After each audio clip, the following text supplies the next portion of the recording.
Indonesia di semester 7 dari kelas 4C akuntansi akan melakukan observasi yang berupa wawancara di PT Askrindo atau Asuransi Kredit Indonesia. Yuk ikutin kegiatan kita hari ini. Sebelum melakukan kegiatan wawancara, yuk kenalan dulu dengan anggota kelompok kami. Halo, perkenalkan nama saya Tuti Afila. Halo guys, perkenalkan nama aku Selvi Tamala. Halo, perkenalkan aku Mega Amalia. Halo, perkenalkan nama saya Kolilur Rahman. Saat ini kami sedang berada di PT Askrindo atau PT Asuransi Kredit Indonesia, cabang Kota Cirebon. PT Asuransi Kredit Indonesia ini merupakan salah satu badan usaha milik negara yang bergerak dalam asuransi kerugian yang senantiasa mengiringi keberhasilan pembangunan ekonomi bangsa dan negara Republik Indonesia. Sesuai dengan visi dan misinya, PT Askrindo senantiasa menjalankan peran dan fungsinya sebagai collateral substitution institution, yaitu lembaga penjamin yang menjabatani kesenjangan antara UMKM yang layak namun tidak memiliki agunan yang cukup untuk memperoleh kredit dari lembaga keuangan, baik dari perbankan maupun lembaga keuangan non-bank. Askrindo juga menjalankan kegiatan usaha penanggulangan risiko dengan layanan global, memberikan manfaat kepada para pemangku kepentingan dengan menerapkan tata kelola perusahaan yang baik, sistem pengendalian intern, dan manajemen risiko. Selanjutnya, mari kita simak hasil wawancara kami dengan salah satu kepala bagian Askrindo cabang Cirebon. Selamat siang Bapak, maaf sebelumnya kami dari mahasiswa dan mahasiswi Universitas Wadaya Gunung Jati semester 7. Di sini kami izin untuk mengadakan kegiatan observasi yaitu berupa wawancara dengan topiknya itu strategi sumber daya manusia. Oke, siap. Sebelumnya boleh perkenalkan dengan siapa kami berbicara? Perkenalkan, nama saya Awinda Permana. Saya di sini sebagai kepala bagian keuangan umum di kantor Askrindo cabang Cirebon. Saya baru 4 bulan ya. Sebelumnya saya di Askrindo cabang Batam. Jadi saya sekarang ditempatkan di kantor Askrindo cabang Cirebon di bagian keuangan umum. Mungkin untuk mengefisiensikan waktu, langsung aja ya Pak ke sesi wawancara. Oke. Yang pertama itu, strategi apa sih yang diterapkan perusahaan Askrindo agar dapat mengelola sumber daya manusia yang baik? Baik, saya akan menjawab pertanyaan yang pertama itu, strategi apa yang diterapkan pada SDM di Askrindo ya? Iya. Paling kalau dari kita di perusahaan Askrindo terkait dengan pengelolaan SDM itu palingan kita di Askrindo pertama paling peningkatan terkait kompetensi pegawai. Kedua terkait dengan nilai budaya, penerapannya kepada semua pegawai, terutama nilai budaya, yaitu nilai budaya BUMN, yaitu akhlak.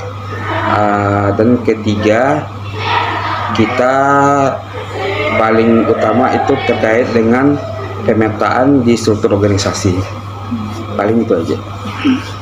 Untuk pertanyaan selanjutnya, menurut Bapak nih, mengapa sih strategi SDM itu sangat penting? Untuk strategi SDM itu memang sangat penting di sebuah perusahaan karena strategi SDM itu sebagai penunjang bisnis untuk perusahaan juga, karena kalau kita ada SDM strategi SDM, perusahaan tidak bakal jalan dengan bagus, tidak mencapai targetnya karena diperlukan pegawai itu yang kompeten. Selanjutnya, bagaimana sih Pak upaya yang dapat dilakukan oleh perusahaan Askrindo ini untuk meningkatkan SDM dalam mencapai kinerja yang optimal? Oke.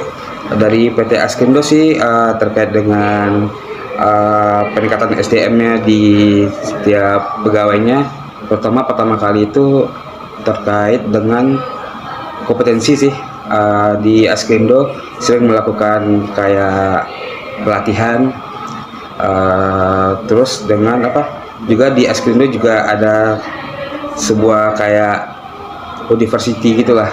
Jadi semua pegawai tetap dibekali dengan kayak pengetahuan lah supaya meningkatkan kompetensinya di PT Askrindo. Selanjutnya, strategi apa sih Pak yang dilakukan PT Askrindo ini dalam menghadapi persaingan global, terutama dalam mempersiapkan SDM yang inovatif? Oke, kalau untuk persaingan global paling utama ya kayak tadi juga terkait program kompetensi.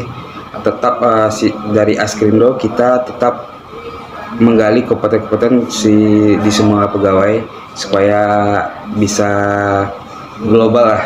Sama juga melakukan transformasi SDM dan juga melakukan perubahan terkait dengan SOP dan kebijakan di SDM. Pertanyaan selanjutnya, apa saja sih Pak kriteria untuk sebuah strategi SDM yang kreatif itu? Kalau dari kita sih untuk kriteria itu kita lihat dari nilai budaya ya. Pertama kan kalau dari budaya nilai budayanya BUMN itu akhlak, yaitu pertama amanah. Biasanya dilihat dari amanah, habis itu kompeten, habis itu harmonis, habis itu loyal, adaptif sama kolaboratif. Jadi kita lihat untuk strateginya itu bisa berdasarkan dari nilai budaya. Jadi kantor Askrindo menerapkan nilai budaya BUMN, yaitu nilai budaya akhlak. Jadi itu strategi dari SDM Askrindo. Kemudian, apakah program kebijakan dan pelatihan yang dibuat oleh manajemen SDM sudah berjalan dengan baik di perusahaan ini Pak? Terkait dengan kebijakan dan pelatihan yang dibuat manajemen SDM, kalau menurut saya sih sudah dilakukan dengan baik, karena dari manajemen juga dari kantor pusat terutama bagian SDM juga telah melakukan banyak perubahan sih, terutama terkait dengan transformasi SDM-nya, apalagi kan sekarang udah serba digital ya, semuanya melakukan perubahan. Jadi kita sudah menyesuaikan sama standarisasi dari BUMN. Jadi semua kebijakan, semua prosedur, sama SOP sudah dilakukan perubahan semua. Pertanyaan selanjutnya, apakah pembagian tugas dan wewenang kepada karyawan yang ada di dalam perusahaan Askrindo sudah berjalan dengan baik? Baik, saya akan jawab. Sudah berjalan dengan baik, karena dari segi SDM kan dari kita pertama-tama kan kalau dalam SDM itu kan proses seleksi ya pertama kali ya. Jadi kita kan dari SDM itu biasanya kita tuh dikasih kayak proses seleksi dulu. Jadi mengetahui kompetensi setiap pegawai itu gimana, kuatnya di bagian mana. Kan bisa, kalau dari kita kan ada berapa bagian tuh, ada bagian kalau di cabang ya, kalau di cabang itu ada 4 bagian. Ada bagian keuangan umum, ada bagian underwriting, ada bagian klaim, sama bagian pemasaran. Jadi kalau kita itu dari kantor pusat kan udah ngikutin semua seleksi, semua tes dan dimana orang itu juga psikotes lah di tes itu. Jadi dimana pegawai itu yang cocok, jadi di tempat bagaimana. Jadi kalau dari Askrindo sih sudah melakukan pemetaan sesuai dengan job desk masing-masing. Gitu aja. Mungkin ini yang terakhir ya Pak, pengetahuan Bapak. Gimana sih Pak struktur organisasi di Askrindo ini, seperti apa gitu metode dalam proses struktur organisasi, baik itu dalam bidang-bidangnya gitu, ada apa aja, boleh disebutkan? Baik. Kalau dari berpandangan saya terkait dengan struktur, kalau dari kantor pusat itu kan kita berdasarkan strukturnya itu dari komisaris dulu, habis komisaris baru si direksi, terus kepala divisi, baru jajaran di bawahnya, staf-stafnya. Kalau untuk di kantor cabang, kalau struktur organisasinya itu kalau di paling atas di pimpinan cabang, di bawahnya itu ada kepala bagian, ada 4 kan, ada kepala bagiannya keuangan umum, pemasaran, klaim sama underwriting. Di kita itu staffnya itu habis dari kepala bagian ada staff itu dibagi dua, staff organik sama staffnya non organik.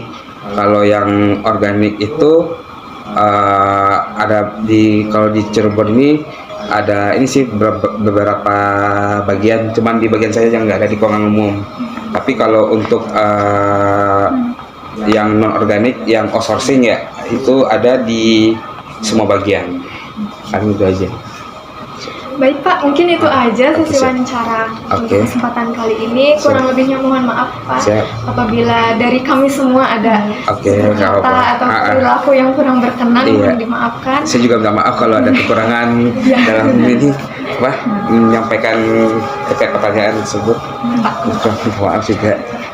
Mohon maaf juga Pak mengganggu waktunya, Nggak mungkin Bapak apa, lagi siap. sibuk ya Pak. Iya, nggak apa-apa. Mungkin itu aja Pak, terima kasih banyak. Iya, Selamat siang. oke, siang. Sekian kegiatan kita hari ini. Sampai jumpa di kegiatan berikutnya. Dadah.